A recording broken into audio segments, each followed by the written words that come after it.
Indonesia is one of the largest archipelagic countries in the world, with more than 17,000 islands that spread over an area of more than 2 million kilometer squares.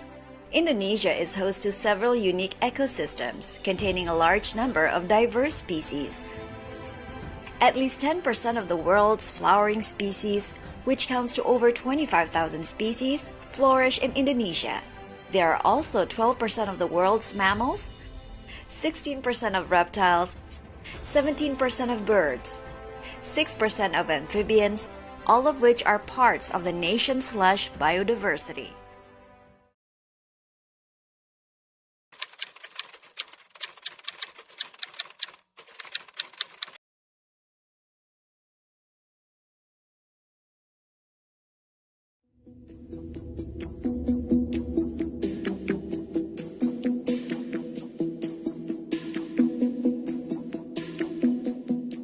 Inilah bentuk perkebunan terluas yang ada di Indonesia. Setiap orang pastinya mengetahui tanaman ini. Sebuah komoditas penyumbang ekspor terbesar Indonesia selain minyak dan gas.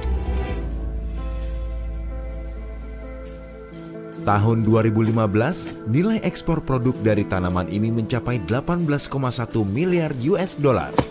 Atau berkontribusi sebesar 13,7% terhadap total ekspor Indonesia. Indonesia menguasai industri kelapa sawit dunia, memiliki kebun terluas dan kapasitas produksi crude palm oil atau CPO terbesar di dunia. Berdasarkan data Kementerian Pertanian dan Kementerian Agraria dan Tata Ruang, total luas lahan perkebunan kelapa sawit di Indonesia mencapai 15,7 juta hektar. 10,7 juta hektar dikelola oleh perusahaan swasta besar, 493.000 hektar dikelola oleh badan usaha milik negara atau BUMN, dan 4,4 juta hektar dikelola oleh perkebunan rakyat. Perkebunan kelapa sawit ini tersebar di 22 provinsi.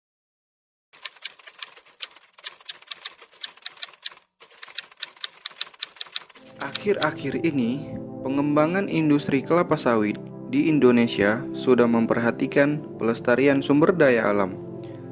Pemerintah telah mengarahkan pengembangan untuk memanfaatkan lahan-lahan terlantar dan melakukan moratorium pemanfaatan hutan alam dan lahan gambut sesuai dengan Inpres nomor 10 tahun 2011 dan menerapkan pembangunan kelapa sawit Indonesia yang berkelanjutan sesuai dengan Permentan nomor 19 Permentan garing OT-140-3-2011. Namun demikian, isu tentang keberlanjutan pengembangan kelapa sawit khususnya terkait perkembangan luas areal dan produksi kelapa sawit di Indonesia terus meningkat. Isu lingkungan terfokus pada alih fungsi hutan alam dan lahan gambut untuk kelapa sawit.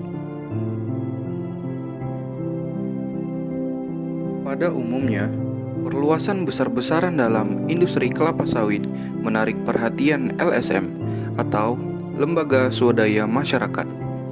Sebagai inisiatif kunci adalah WWF atau Forest Conservation Initiative yang disusun pada tahun 2001 untuk mengurangi pengubahan hutan konservasi bernilai tinggi bagi pembangunan perkebunan kelapa sawit.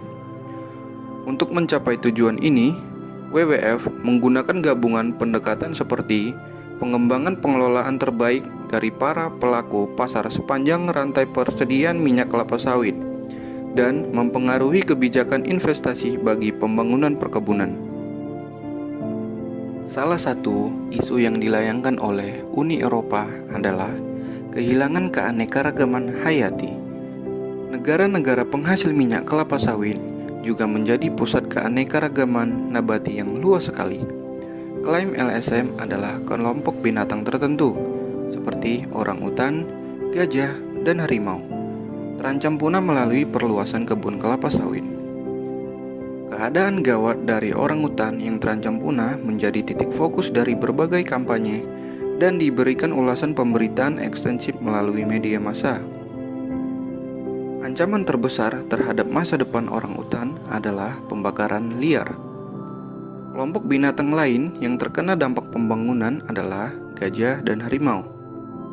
Masalah terkait adalah fragmentasi daerah pemukiman hutan alami dan gangguan dari pengembangan kelapa sawit yang mengakibatkan konflik manusia dengan binatang liar yang serius.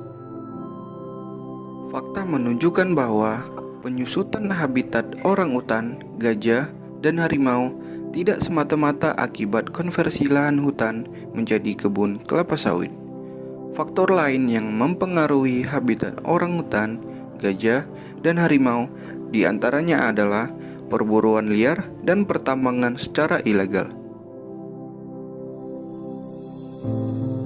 Dengan fakta bahwa kelapa sawit bukan penyebab utama konversi lahan, klaim bahwa pengembangan kelapa sawit sebagai penyebab utama berkurangnya populasi orangutan tidak tepat, dan menghentikan pengembangan kelapa sawit tidak akan menyelamatkan orangutan.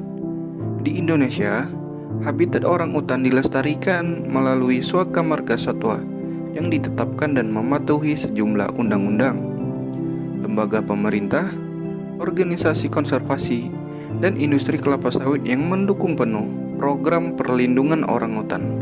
Rajut 2011 mengatakan bahwa lebih dari 23% hutan di Indonesia dicadangkan untuk pelestarian hutan, salah satunya sebagai habitat orangutan, termasuk 42% di Aceh dan 40% di Kalimantan. Dengan analisis di atas, maka klaim dari berbagai LSM internasional dapat dipandang sebagai bagian dari dinamika lingkungan strategis eksternal. Untuk itu, perjuangan untuk mengatasi Black Campaign perlu dilakukan dengan mengembangkan langkah-langkah strategis, terutama dalam mengurangi permasalahan pembangunan kelapa sawit di Indonesia. Untuk itu, kajian Bappenas 2010 yang melihat permasalahan atau isu kelapa sawit secara komprehensif dapat menjadi salah satu rujukan penting. Menurut Bappenas tahun 2010, permasalahan pembangunan kelapa sawit di Indonesia dapat diatasi dengan menerapkan 8 alternatif kebijakan pembangunan kelapa sawit, yaitu 1. Pengembangan produk hilir dan samping dan peningkatan nilai tambah produk kelapa sawit. Kedua, transparansi informasi pembangunan kelapa sawit. Ketiga, promosi, advokasi, dan kampanye publik tentang industri kelapa sawit berkelanjutan. Keempat, mendorong penerapan prinsip dan kriteria RSPO. Kelima, pengembangan mekanisme resolusi konflik. Keenam, pengembangan aksesibilitas petani terhadap sumber daya. Ketujuh, penguatan dan penegakan hukum pembangunan kelapa sawit berkelanjutan melalui penerapan Indonesia Sustainable Palm Oil atau ISPO dan tata kelola perizinan. Dan yang ke-8, pengendalian konversi hutan alam primer dan lahan gambut.